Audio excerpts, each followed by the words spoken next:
Olá pessoal, tudo bom? Hoje eu vou falar com vocês mais um pouco sobre narcisismo, nesse vídeo falando sobre as origens do narcisismo na infância. Então, como é que se dá a formação da personalidade narcisista na infância? Eu vou usar como base para esse vídeo todas as informações que eu trouxe aqui para vocês. Tem como base principalmente esses dois livros.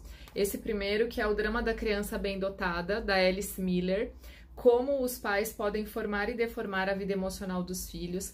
Esse livro eu recomendo muito para psicólogos, terapeutas, pessoas que trabalham com narcisismo e querem se aprofundar mais. Esse livro ele realmente ajuda a gente a dar um mergulho muito profundo, né, nesse aspecto da formação da personalidade narcisista e como isso se dá no relacionamento com os pais na infância.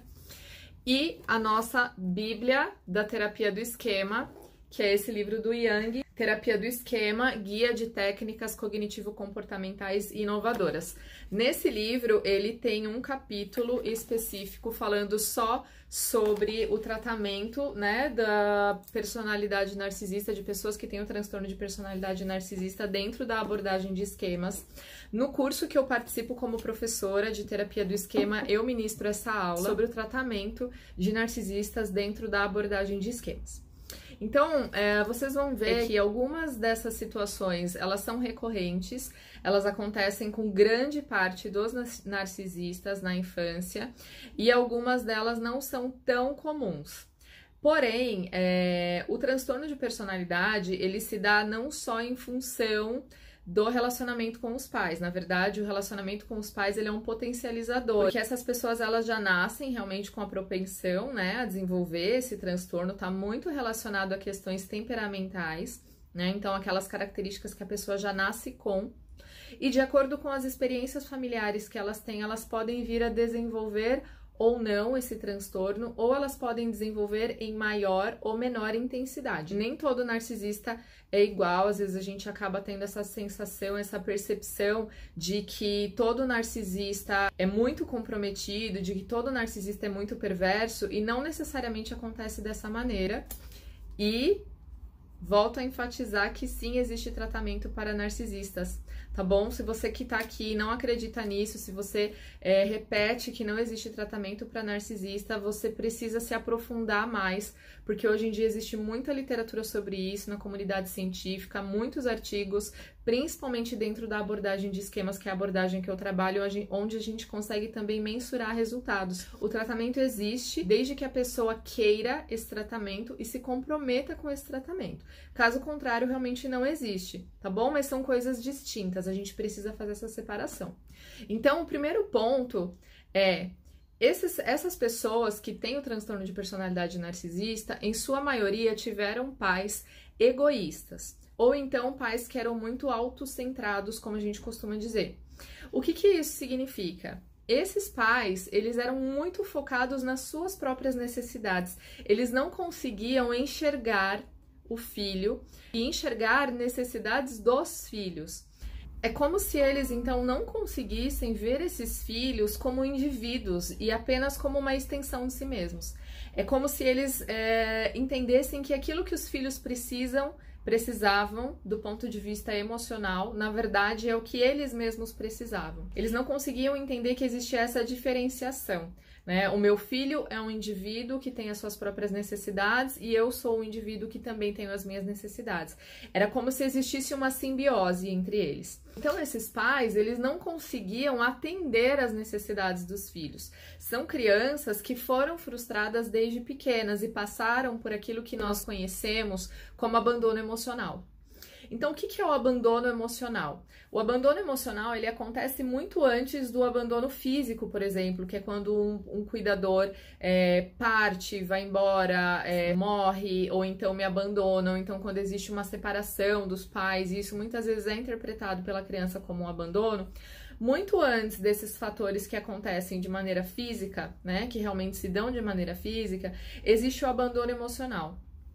O abandono emocional se caracteriza quando toda vez que a criança ela recorre aos pais, ela procura pelos cuidadores para comunicar alguma necessidade emocional e ela não é atendida nessas necessidades. Então, toda vez que uma criança está triste, ela vai chorar e vai mostrar esse sentimento para os pais, ou sentimentos de vulnerabilidade, de medo, sentimentos de raiva, e os pais, por algum motivo, eles não conseguem conter esse sentimento, eles não conseguem acolher, eles não conseguem cuidar e até mesmo orientar da maneira correta, essa criança ela já interpreta isso como um abandono emocional. Isso é interpretado por todos nós como um abandono emocional. Por isso que eu sempre digo que nós, na maioria das vezes, todos nós passamos por algum tipo de abandono emocional. Porém, com os narcisistas, isso era muito mais frequente. Porque seus pais, os pais de narcisistas, normalmente eles são emocionalmente distantes.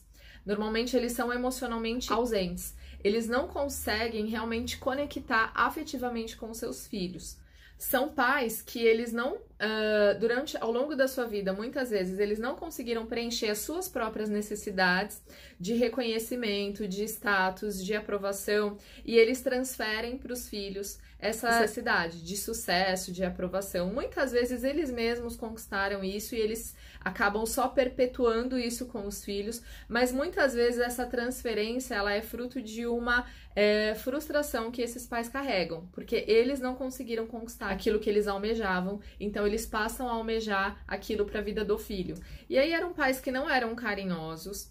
Muitas vezes esses pais, eles colocavam o filho no lugar do companheiro, no lugar do cônjuge, né? Então, quando eles não tinham um companheiro com quem eles pudessem se abrir, com quem eles pudessem ser transparentes acerca do que eles sentiam, eles colocavam o filho nesse lugar, eles colocavam o filho nessa posição, eles usavam o filho nesse sentido, eles depositavam as suas frustrações nos filhos. Isso tem um nome, algumas pessoas chamam esse fato de incesto emocional, que é justamente isso, quando os pais, eles colocam o filho na posição de um cônjuge, né? Então, quando eles não conseguem suprir as suas necessidades emocionais no relacionamento com o cônjuge, eles colocam o filho nessa posição, eles acabam depositando no filho demandas que uma criança não tem condições de suprir, né? É como se ele colocasse no filho uma responsabilidade muito maior do que ele deveria ter naquela fase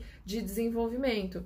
Quando, na verdade, os pais é que deveriam se responsabilizar pelos filhos e não transferir para os filhos essa responsabilidade de cuidar, de acolher e de suprir emocionalmente. Muitas vezes, essas crianças que desenvolveram a personalidade narcisista tinham pais que também eram narcisistas.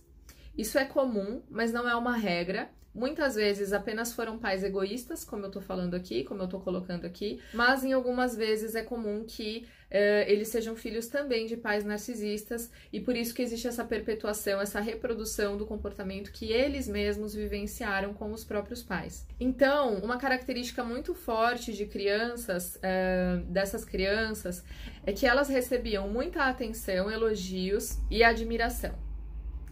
E elas confundiam isso com amor. Na verdade, a admiração, a atenção e o elogio substituía o amor. Mas entenda que atenção e admiração não é amor. O que acontece é que esses pais eles não eram emocionalmente disponíveis, então eles não conseguiam se conectar de maneira genuína a esses filhos. Esses filhos não recebiam amor genuíno, mas eles recebiam o que os pais conseguiam entregar para esses filhos é admiração. E a admiração atrelada a desempenho. Então, essas crianças, elas aprenderam que quem ama dá atenção, que quem ama admira integralmente, que quem ama elogia. E é por isso que elas não conseguem lidar com frustrações nesse sentido quando adultas. Elas não conseguem lidar com pessoas que não concordam com elas, que não demonstram admiração incondicional, que não elogiam o tempo todo. Isso para eles é interpretado como falta de amor, como ausência de amor. Porque, de acordo com a aprendizagem familiar que eles tiveram, admiração é igual a amor. Porém, isso não é uma verdade. Então, foram crianças que não foram vistas realmente e nem ouvidas dentro das suas necessidades, eram validadas e valorizadas pelo seu desempenho. E aí, o que acontece? A criança, ela aprende a atuar de alguma maneira em busca dessa aprovação, porque afinal de contas essa admiração é a única forma de amor que ela conhece e ela busca incessantemente por isso. Então ela passa a sempre desempenhar, né, estar sempre atuante para buscar essa aprovação e em função disso ela vai desenvolver um falso self. O que isso significa? Ela está sempre mostrando para o mundo, ela está sempre mostrando para as pessoas aquilo que é esperado dela, aquilo que ela entende que é esperado dela. Assim que se dá início ao esquema de busca de aprovação, que eu tanto falo aqui com vocês. Porém, quando a gente fala de transtorno de personalidade, e nesse caso personalidade narcisista, isso é um pouco mais sério, é um pouco mais comprometedor. Por quê? Porque ela passa a acreditar nessa imagem que ela está transmitindo para o mundo. Então ela se funde a essa ideia e isso compromete realmente o desenvolvimento de um self, de um eu genuíno, verdadeiro, maduro. Ela não consegue desenvolver esse self maduro. Inclusive, os transtornos de personalidade do eixo 2, que estão lá no DSM, são transtornos do eixo 2. O transtorno de personalidade histriônica, personalidade borderline, personalidade antissocial e personalidade narcisista.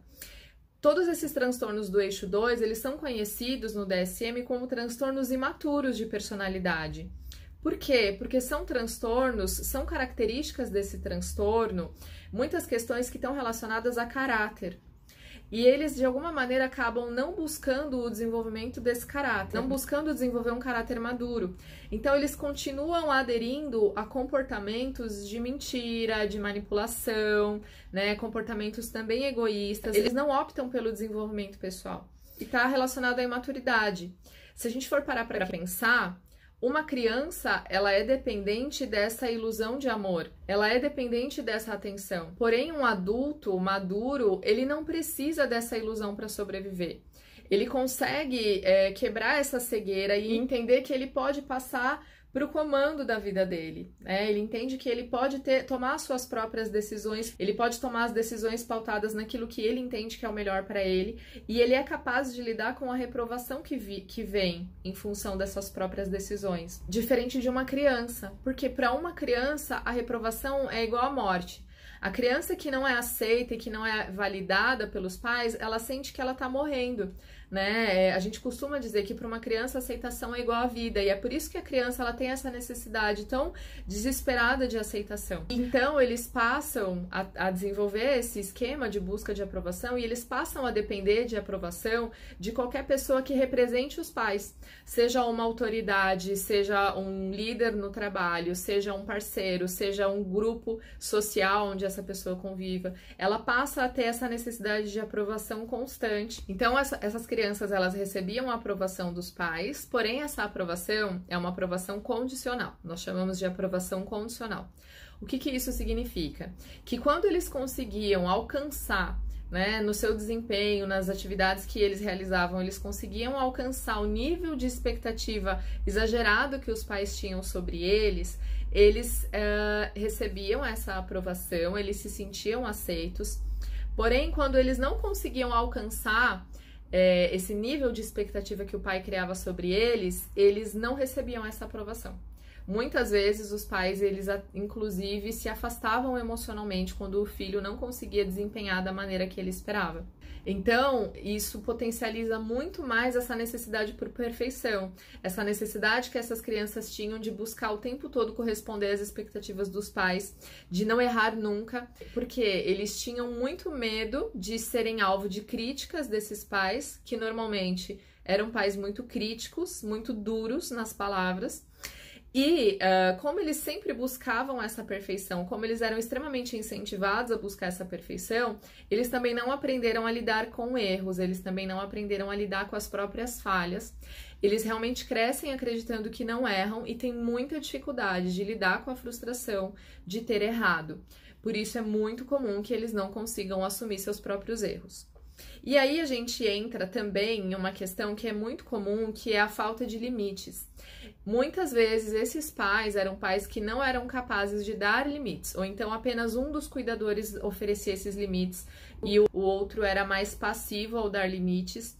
E isso fazia com que não fosse gerada uma aprendizagem de maneira coerente, de maneira realista. Era como se esses pais, que eram muito focados nas suas próprias necessidades, não quisessem se dar ao trabalho de educar impondo limites, impondo consequências aos erros dos filhos, ajudando esses filhos a entenderem que seus comportamentos têm consequências. Eles não ensinavam princípios de reciprocidade, ou seja, como tratar o outro com equidade, como ser realmente recíproco aos comportamentos das pessoas, e a questão de empatia. Não era ensinado aquela questão que a gente tanto ouve, né, de não fazer com o outro aquilo que a gente não quer que faça com a gente. Isso não era ensinado, porque muitas vezes eles eram tratados pelos pais como muito especiais, como crianças muito especiais. Eles aprendiam que crianças que recebiam muito elogio eram crianças superiores. Muitas vezes eles realmente tiveram famílias, eles vieram de famílias que tinham muito sucesso, né? Algum reconhecimento, seja profissional, seja um reconhecimento financeiro ou social. E eles acabavam desenvolvendo como se fosse uma crença. Sou especial porque a minha família é especial. E muitas vezes o próprio comportamento dos pais, né, que já era um comportamento altivo, mais arrogante, acabava realmente perpetuando esse sentimento no filho, potencializando esse sentimento nos filhos. Então essas são as principais características da origem da personalidade narcisista na infância. O que é muito importante ser salientado aqui? A maioria desses fatos, dessas situações, aconteceram de maneira inconsciente com essas pessoas. Ou seja, eles não se conscientizam de que eles foram alvo de negligência, eles não se conscientizam de que eles muitas vezes não tiveram as suas próprias necessidades supridas, eles não se conscientizam de que muitas vezes eles foram usados pelos pais para suprir as necessidades emocionais dos pais. Por que isso acontece? Porque por já ter esse self mais fragilizado, né? Então eles são pessoas que têm essa característica temperamental, são pessoas que já têm uma característica de serem mais frágeis emocionalmente. Eles acabam criando uma realidade idealizada, uma realidade ilusória acerca dos próprios pais, porque eles não conseguiriam dar conta, eles não conseguiriam sobreviver à dureza da realidade que lhes ocorreu quando eles eram crianças. Então, todas essas características que nós falamos aqui são características que ferem muito a criança do ponto de vista emocional, ferem a identidade, a construção da identidade da criança, são feridas de abandono e de rejeição muito profundas. E essas pessoas são pessoas que não conseguiriam lidar com a dureza dessas situações e por isso eles criam, então, uma realidade ilusória a respeito dos próprios pais. Normalmente, quando você pergunta para essas pessoas acerca da sua infância, eles acabam relatando uma infância muito perfeita, com pais que cumpriram muito bem o papel que lhes cabia e que foram realmente presentes e conseguiram suprir as necessidades dos filhos. Mas na maioria das vezes eles estão apenas reprimindo, eles estão em negação acerca da realidade que eles viveram.